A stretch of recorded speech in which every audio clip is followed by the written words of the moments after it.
gives us importance to this word. And number 5, by supplying sheep and cattle, Pharaoh raised Avram's resources to a level of prosperity and abundance, as suggested by the directional shape and placement of the reading mark. So this is going to be up and above, elevated, and enough to move forward, enough from here on in. You're at the top, and you can see the horizon from here. You're at the pinnacle of what possessions can do for you. Although if there's a famine in Canaan, actually this is a liability. You have more animals, more people, more. But he's not sending them back to Canaan. He wants to keep them there because he wants to keep Sarai there. Right. Okay, so there. Yeah. Who he has just given possession of all the best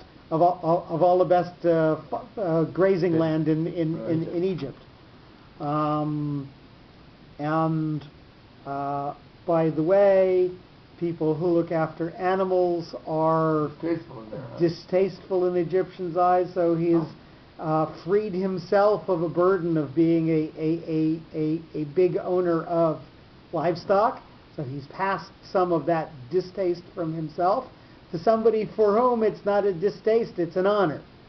So Pharaoh has and we're going to see a lot of that in dealings with Pharaoh, that Pharaoh deals in a political sense such that it's always an attempt to be something where he wins. There's always going to something for it. What? Negotiate. Well, everyone does their stuff by themselves. Going back to why, if you've got the two nouns, why is the note on, in particular, the second one?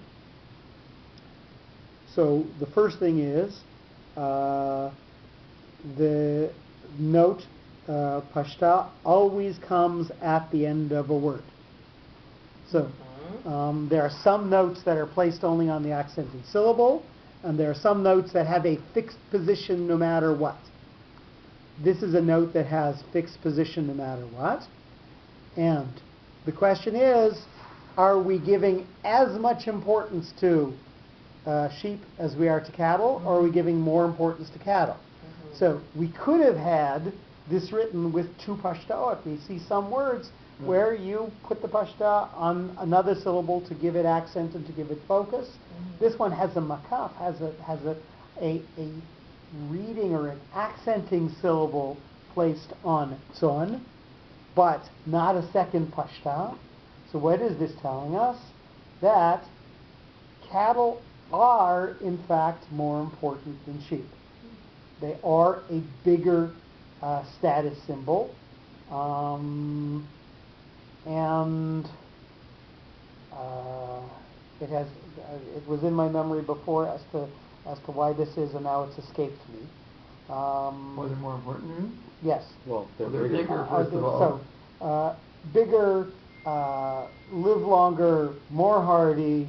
You provide more. Bigger provider.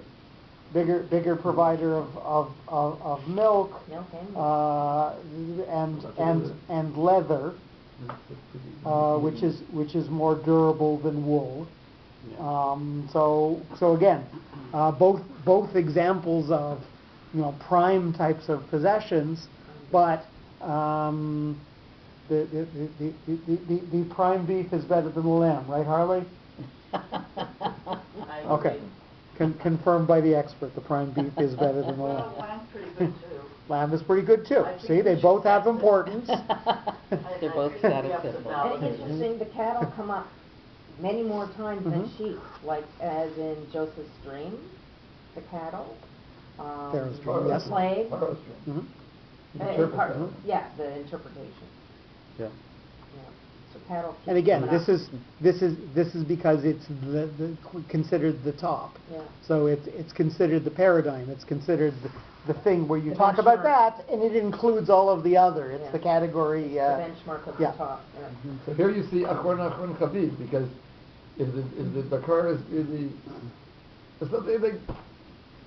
otherwise the bakar, you would think if they're prominent they would be mentioned first. So maybe this is the basis for. But we always know that pashta comes at the end of the word. So in order to get the favor of having the note on it, it has to come at the end. But then, so going on to the next one. Vachamorim, and donkeys, with the katon, with the two-part note on it, something higher, something lower. Camels and donkeys were given to him in order to improve Avram's transportation facilities, as pointed out by the bipartite shape of the reading mark. So these are useful, okay, but we're going to see later on it talks about camels. These are something that are useful, but aren't as much at the top of the chain of possessions. So they're still something that's necessary, but they're not, so for transportation they're great as sources of meat and sources of milk and sources of leather and sources of clothing and so on. They're second class. So that's why you have them mentioned last, and yet they're denigrated a little bit. But it's interesting, if you're taking the whole pasuk, I mean, they show that it's like when who was it? When the 2.5 tribes wanted the other side of the Jordan. Remember, it's very. They mentioned the cattle before they mentioned their own children, and later Moshe does the tikkun very, you know. So, but here also they put the people are lower than the animals, higher than the camels and whatever else. You know what I mean? So, like as far as Paro is concerned, right, these are just things that are useful. They're not the best things, but they're things that are useful. As far as Avram, who knows that he's in Egypt just to stay and he's going to go away, as far as Avram is concerned, having donkeys and the ability to take stuff from here and to go somewhere else is in fact more important. So for Pharaoh's purpose, these are lower things. These are just, okay, you need that too, because you got to carry your stuff to market and so on, and you got to get from A to B, but you're staying here. As far as Avram, I'm here just to, just to ride this out, and then I'm leaving. This is more important to him, so it's got the katon, it's got the lower part and the higher part. Are you talking about the Chamorim? I thought you were talking about. So we're talking about Chamorim right now. Okay, va'avadim, number 7, and servants with pashta. So this is going to give us importance and move us forward to what is going to go afterwards. For efficient performance of various duties and works, to look after herds, male help and servants were granted to Avram in adequate number, as expressed by the directional shape of the reading mark.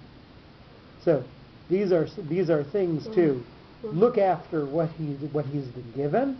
Ushvachot, and maids with the two-part katon note, something higher, something lower, more than one meaning to it. Number 8, for keeping the household in proper order and fulfill domestic duties, helping females and maids were made available to Sarai, as specified by the bipartite shape of the reading mark. So the question is, why do we have a two-part note here? This is number 1 to tell us that we've been talking about Avram all of this time, and all of a sudden we've got something that is given to Sarai. So that is perhaps the lower thing. We're talking about Avram. Making her life better is still good for him, but it's not directly for him. That's the only thing that I can think of that's lower here. I don't think that they're saying that the status of the household in terms of monetary possessions is necessarily something less than the rest of his other possessions. But I'm not quite sure what the two parts are about. You're talking about on the word shvachot? Yeah. So why do we have a two-part note to it? Two parts meaning the two dots, it's right? It's a katon, so it's a two-part note. Because maybe we would know within the shvachot there were different levels of shvachot, like Hagar was supposed to be a princess. Well, that's the note of Bunny. And we have a further note, according to our rabbis, one of the maids was Pharaoh's own daughter, Hagar, who derived from a concubine. By ancient Egyptian law, a child of a maid remained a maid or a servant, even if fathered by Pharaoh. So, again, maybe he was given higher level servants and lower level servants. I think in terms of shvachot, Hagar and everybody else, whatever. Yeah. In shvachot, the two that we can have is that both Abraham and Sarah got shvachot. So they both had female help in the house. But you weren't, Avadim did not go to Sarai. You aren't going to put men working under her in the house. They had no other men in that house. Right? I don't know. She would need garden help, and she would need like brood help. That Yeah, but I'm they thinking wouldn't. I don't think they would not let living in women. the house. Not living in the house under her direction. Like, you know, I mean, perhaps if they're eunuchs, maybe. Yeah. But would that be considered a different class of? Yeah. I don't I know. agree with you. Not necessarily in the house. There would be servants' quarters. And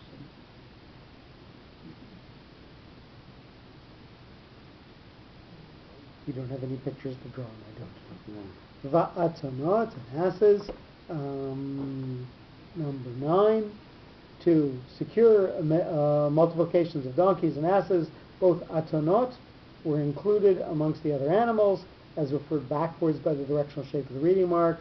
This is tipcha, it's going to focus us backwards. So not only is he given possessions that are immediate, but possessions that will be able to be sustaining, and that is why he's given the other member of the species, so that they can continue to propagate. So it's not only the way that it was then, but it's something that is meant to last. Ugmalim, and camels, with the stabilizing sof pasuk. For mixed duties and conveniences, various animals and camels were presented in substantial amounts. So the question is, why do we have Gumalim standing again all by themselves? So the Tipcha gives us a pause afterwards, and then we have this single word hanging by itself at the end of a sentence. First of all, that is the nature of Gamal, that is the nature of a camel, that is a self-sustaining animal. It is something that can live by itself with very little need to draw on resources for a long period of time. So just of its own nature, camels tend to stand by themselves, and the concept of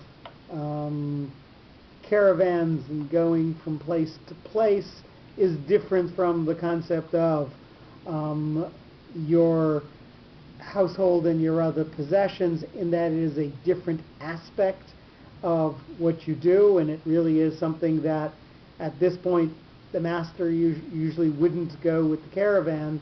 The caravan is your trading goods and guards and so on who are going with it, but the master would stay at the household and arrange with the household. So this is sort of something that's a separate aspect.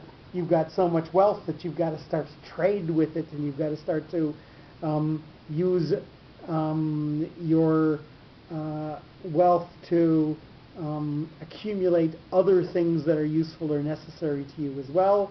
So this becomes a side and separate aspect. So that's why, again, it's sitting by itself.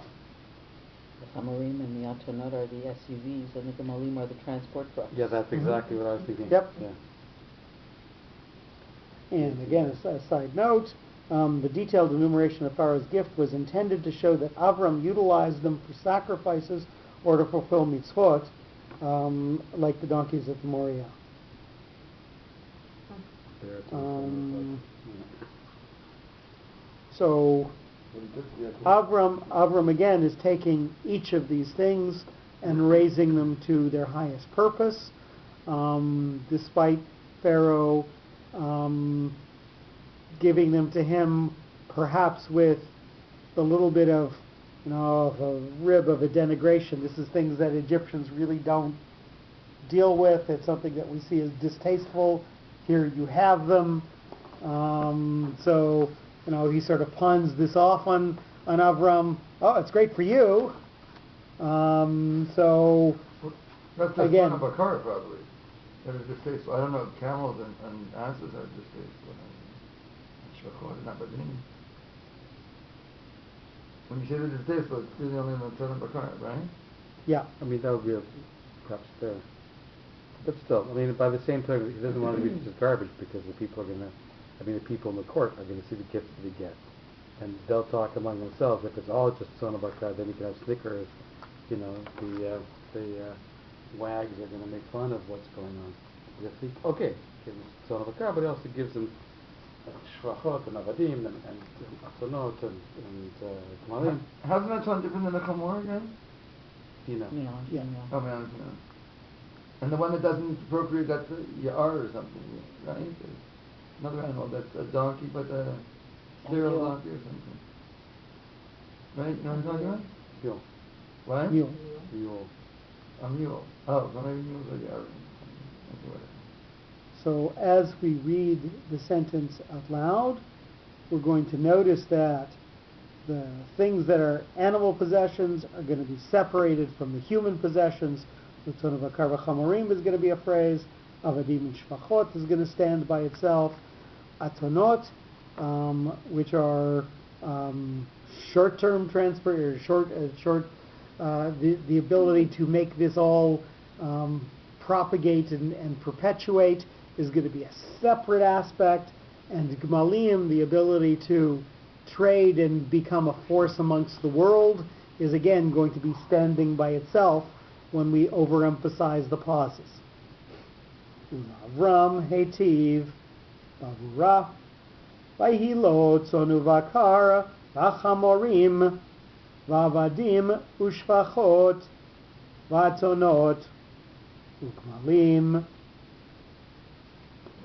If mules are, how do you get more mules?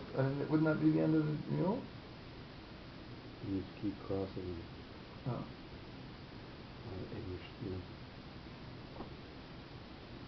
Okay, and I think we're going to call it here. Right, That's right, good. right. Thank you so Have a much. good week.